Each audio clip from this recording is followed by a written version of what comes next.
Монгол улсад одоо дутагдж байгаа чиглэл нь болохоор эдийн засаг санхүүгийн нөгөө нэг чиглэл аягүй бүрэн хөгжөөг байдаг. Одоо тэгээд энэ чиглэлээр бол одоо тэгээд нэг чиглэлийг илүү сайн хөгжөөж сураад тэгээд одоо ингээд Монголда мундаг сайн нөгөө боловсон хүчин болно гэж нэг бодож байна. Гэтэл одоо сангийн яамтай танилцах чинь тий. Тэгэхээр Монгол улсын сангийн яам юу юу хийдэг, ямар байгууллага гэж бодож байна? Энэ талаар ямар ч мэдээлэл авахгүй юм байна. Сайн байна уу? Намайг Н.Ундраа гэдэг. Би сангийн яамны санхүүгийн бодлогын газар дотоодын зөвлөлт хийдэг. Ундраа ямар мэргэжилтэй лээ? Санхүү эдийн засагч мэргэжилтэй. Яагаад энэ мэргэжлийг сонгох болов?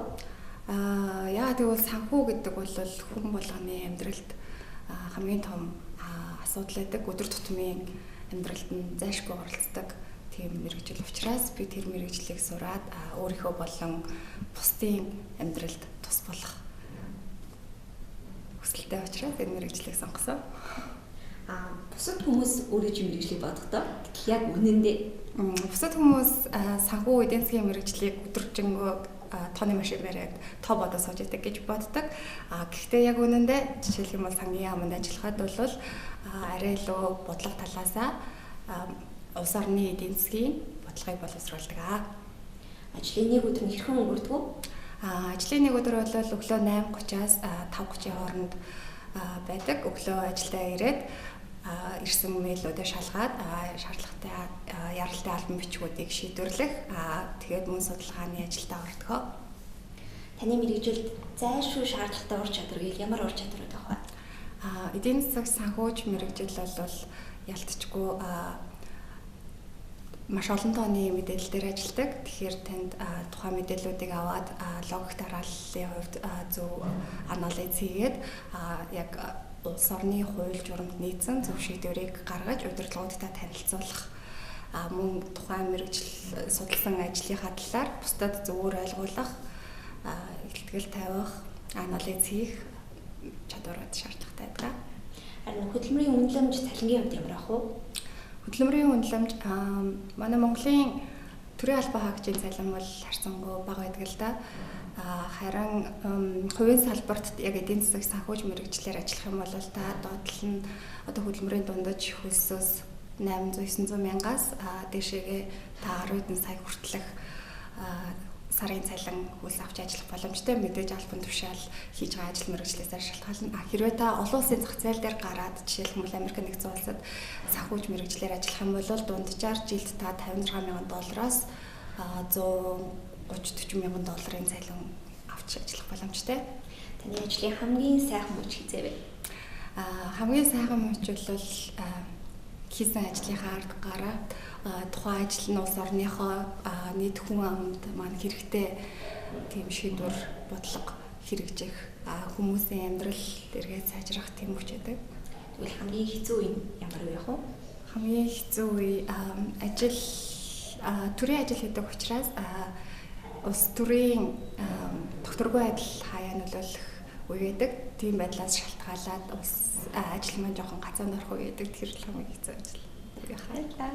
За бүгдээрээ өнөөдөр хүрэлцэн ирсэн та бүхэндээ баярлалаа. Яг энэ ч бол санхүү эдийн засгийн мэргэжил сонирхсан хүүхдүүд ирсэн байгаа гэж ойлгож байгаа тийм ээ. За тэгэхээр эгчид өнөөдөр та бүхэнд санхүү эдийн засгийн мэргэжил сонгохоор яг юу хийдэг вэ? Монголд яг хаана ямар ажил хийх боломжтой вэ? Дэлхийд гарвал хаана ямар ажил хийх боломжтой вэ гэдэг талаар ерөнхийдөө илтгэл тавина. Тэгээд үргэлжлүүлээд илтгэл дуусны дараа та бүхэн сонирхсан асуултуудаа чөлөөтэй асууж болно. За эдийн засаг санхүүж гэдэг бол ерөнхийдөө маш ерөнхий ойлголттой. Санхүү эдийн засгийн мэргэжлийг бол бүхэлд нь ийм хоёрхан нэр томьёолоор бол хүмүүс хөвчлэн томьёолчдаг. Гэхдээ яг дотор нь бол маш олон төрлийн хийж гүйцэтгэдэг ажлууд байгаа. За эхлээд та бүхэн бүгдээрээ нийгэм эдийн засгийн хичээл авдаг бах тийм үү? Тэгэхээр эдийн засаг юу вэ? Эдийн засаг гэж юу вэ гэдгийг бол бүгдээрээ сайн мэдж байгаа. Гэхдээ хичээл өнөөдөр зүгээр ерөнхийд нь яриа явчих. Эдийн засаг гэдэг маань бол өөрөө хязгаарлагдмал нөөц баялагийг нийгмийн бүлэг нэгжүүдийн хувьд одоогийн ба тэдний ирээдүйн хэрэгцээ, шаардлагыг хангах зорилгоор хэрхэн яаж зөв хуваарлах вэ гэдгийг судалдаг нийгмийн шинжлэх ухаан байгаа тийм үү. За яг эдийн засаг гэдэг маань эдийн засгийг ерөнхийд нь хоёр ангилалд авч үзэж байгаа. Төрийн болон хувийн салбар гэдэг яг энэ хоёр хүрээнд бол эдийн засгийн маань эдийн засаг маань эргэлдэж идэг, хөрөнгө мөнгө санхүү явж идэг. Та бидний амьдрал бүгдээрээ яг энэ хоёр хүрээнд бол өрнөж идэгөө. За тэгэхээр эхлээд төрийн салбараа авч үзье. Public sector буюу төрийн салбар. Төрийн салбар гэхээр юу ордог вэ гэхээр өр хэрэгэд буюу одоо яг household гэдэг те citizens яг ингээд бид нар хэрэглэгч consumer буюу хэрэглэгчд байгаа. Нөгөө талдаа бид нар яадаг вэ гэхээр бид нар юу нийгэм рүү нийлүүлдэг вэ гэхээр бид нар хөдөлмөр ажиллах хүчийг нийгэм рүү нийлүүлдэг. Тэрэндээ юу руу нийлүүлдэг вэ гэхээр аж ахуйн нэгж болон үйлдвэрлэл эрхэлдэг байгууллагуудад бид нар ажиллаад хөдөлмөрийнхөө хүслийг хөдөлмөрөө нийлүүлээд буцаагаад бид нар цалин хөлс аваад мөнгө олоод тэрийг буцаагаад тухайн нөгөө үйлдвэрлэл бүтээгдэхүүн үйлчилгээ нийлүүлсэн аж ахуйн нэгжээсээ та бид нар өдөр тутмын амьдралдаа хоол хүнс авах, хувцас хэрэглэх те ямар нэгэн үйлчилгээ авах тиймэрхүү зүйлүүдээ аваад буцаагаад бид нар тэр авсан цалин хөлсөө тэрэндээ төлбөр болгоод нийлүүлдэг байгаа тийм үү. Энэ бол яг бидний өдөр тутмын болон ер нь нийгмийн амьдралд явж байгаа яг урсгал байгаа. За тэгвэл төрийн салбар гэхээр яг энэ процесс донд бол засгийн газар орж ирдэг байгаа. Засгийн газар маань төрийг төлөөлөөд яг энэ Монгол улсад аливаа улс оронд амьдарч байгаа бүх иргэд аж ахуйн нэгжүүдээс татвар цуглуулад тухайн авсан татвараа буцаага та бүхний амьдрах орчинг сайжруулахын тулд та бүхэнд жишээлх юм бол төрийн салбарт ажилладаг бол цалин хөлс олгодог. Тэгээд та бүхний тэтгэврт гарсны дараа буцаага тэтгэмж олгох замаар та бүхэнд татварын мөнгийг буцаа олгодог байгаа. Мөн үйлдвэрлэл үйлчилгээ төрөөс те та нарт үнэгүй нийгмийн халамжуудыг нийлүүлдэг, та бүхэнд хангадаг. Тэгээд бүх энэ дэд бүтцтэй барилга, байгууламж, цахилгаан гээд бүх одоо бидний өдөр тутмын хэрэгэлдэг юмнуудыг бол төрөөс нийлүүлдэг байгаа. За яг энэ хүрээнд та бүхэн юу хийх боломжтой вэ? Эдийн засагч мэргэжлийг сонгоод гэх юм бол эдийн засгийг ерөнхийд нь макро эдийн засаг, микро эдийн засаг гэдээ хоёр хуваадаг байгаа тий. Та бүхэн бүгдээрээ сайн мэдж байгаа зү хүмүүстээ. За тэгвэл макро эдийн засаг маань юу судалдаг юм бэ гэхээр макро эдийн засаг бол улс орны дотоод нэгж хэсэг, түүний хэсэглэгдсэн ойлголтыг нэгтгэн авч үздэг бөгөөд эдийн засгийн хөгжлийн бүхэлд нь болон хөгжлийг нь тодорхойлж байгаа эдийн засгийн үйл явцуудын харилцан хамаарлыг судалдаг. За та хэрвээ эдийн засгийн мэргэжил сонгоод макро эдийн засаг гэдэг чиглэлийг сонгоод ажиллах юм бол та ямар мэргэжил эзэмших боломжтой вэ гэхээр математикийн эдийн засгийн яг ингэдэг чинь бид нар 10 жилдээ математик сураад тэрийг их сургуульд ороод гүнзгийрүүлээ үздэг тийм ээ. Тэгжээд та бүхэн тэрийг бүр цааш нь үргэлжлүүлээд математикийн ухааны доктор болж болно, профессор болж болно. Их сургуулиудад буцаагаад эдийн засгийн заадаг багш, профессор, доктор болж болно. Мөн econometrics гэдэг эдийн засгийн онолыг судалдаг юу байгаа, салбар байгаа. Статистик гэдэг бас манай Монгол статистикийн үндэсний хүрээлэн гэж байдаг тийм. Бүх одоо улс орны эдийн засагт хэрэглэгдэж байгаа, үйлдвэрлэгдэж байгаа бараа бүтээгдэхүүн, цалин хөлс, хүн ам гэх бүх том мэдээллүүдийг нэгтгэдэг газар байгаа. За мөн хөгжлийн эдийн засгийг судалдаг хүн болж болно. Хүрээлэн буй орчны эдийн засгийг судалдаг хүн болж болно. Санхүү эдийн засаг болон олон улсын эдийн засаг худалдаа тий улс орны хоорондын худалдаа эдийн засгийг судалдаг. Мөн стратегийн эдийн засаг болон тоглоомын онол гэх мэт макро эдийн засгийн маш олон мэргэжлүүд байгаа.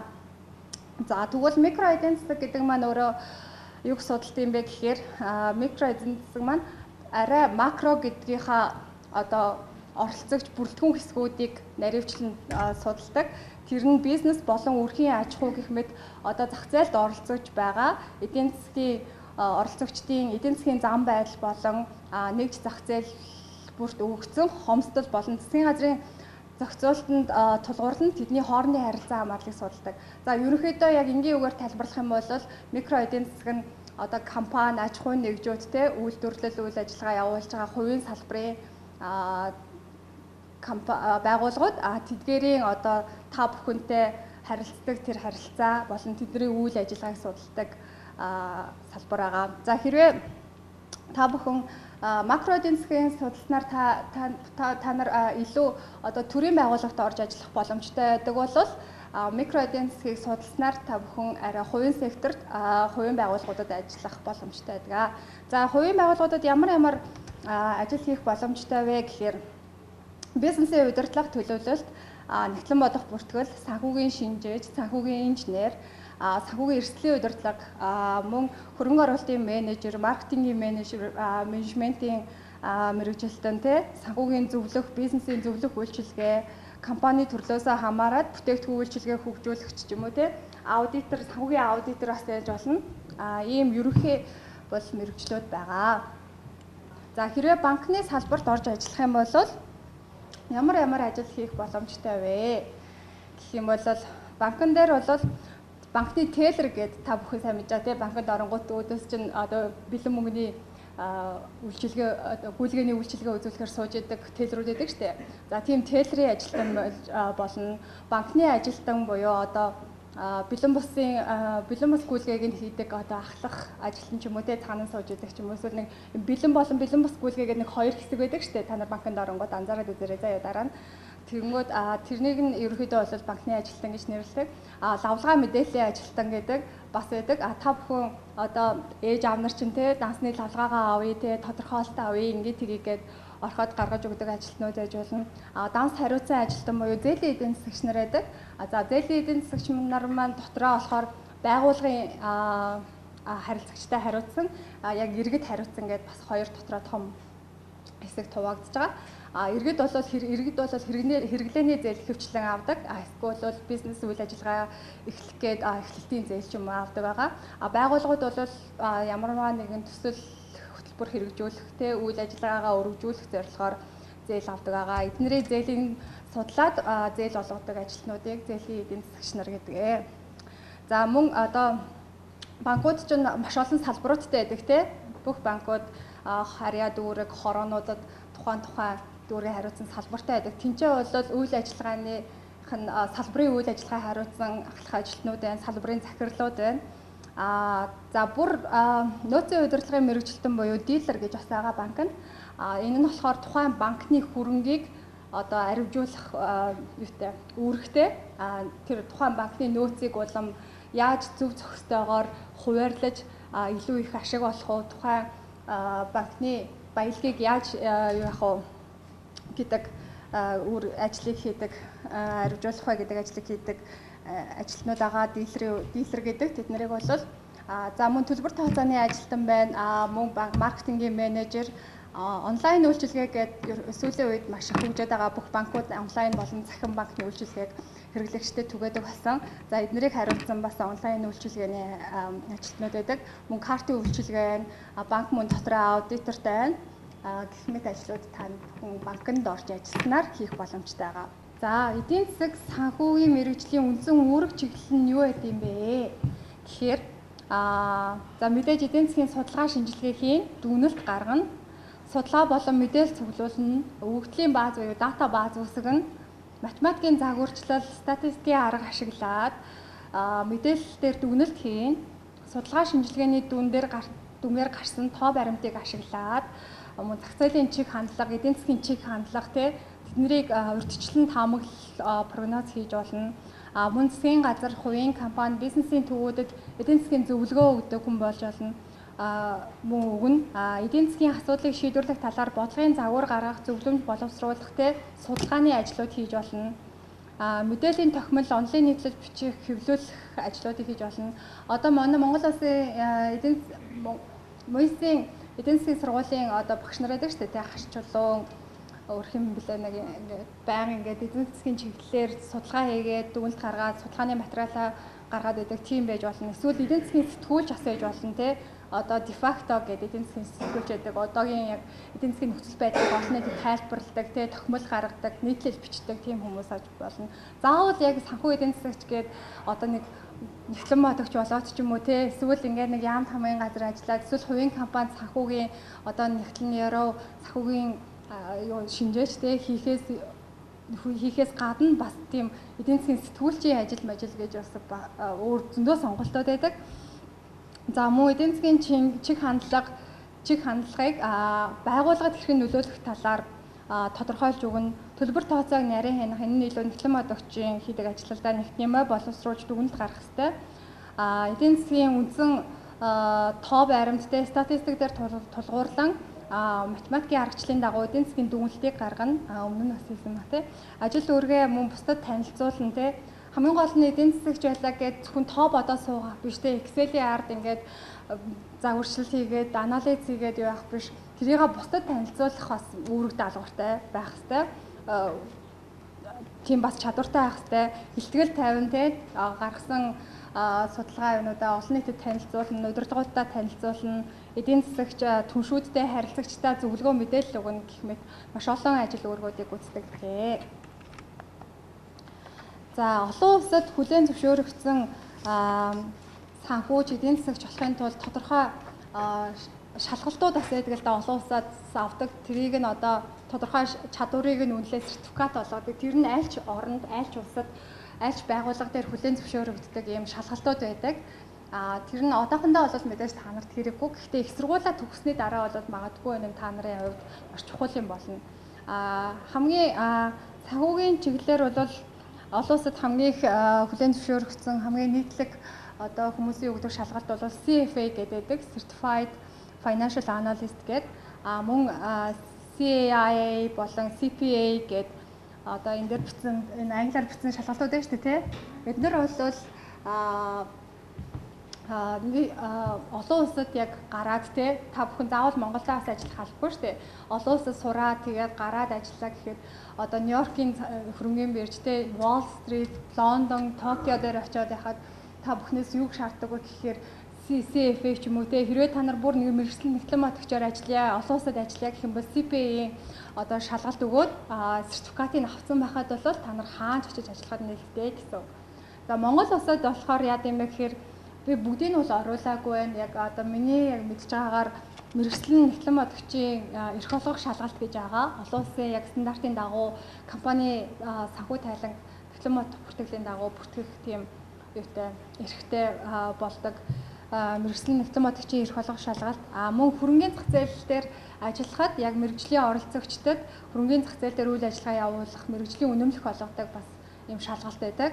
Тэрийг бас зохион байгуулдаг гүн цасны арилжаа ашиглагчдын холбоо гэж бас байдаг. Одоо бол яг хөрөнгөний зах зээл дээр ажиллаж байгаа бүх хүмүүсийн ийм үнэмлэхтэй байгаа. За төрийн албаа хаагчийн шалгалт байна. Улсын байгууллага төрийн байгууллагад орж ажиллахад хамгийн зайлшгүй шалгалт бол төрийн албаа хаагчийн шалгалт байгаа. Төрийн албаа хаагчийн шалгалт нь та нараас яг Монгол улсад хүчин төгөлдөр мөрдөгдөж байгаа хууль эрх зүйн талаар болон одоо IT-ийн талаар тий одоо яг Word, Excel дээр ажиллах чадвартай байна уу үгүй юу тий. Тэгээд мөн ярьцлагын шалгалт авдаг. Тэрнгээрээ одоо хүнтэй хэр харьцаж чинь тий тухайн одоо юунууд дээр дүн шинжилгээ, анализ, асуудал дээр хэрхэн хандах уу гэдгийг чинь шалгадаг ийм бас юу байгаа. Шалгалтайгаа. За эдгээр шалгалтууд бол одоогийн байдлаар миний санаанд орж байна.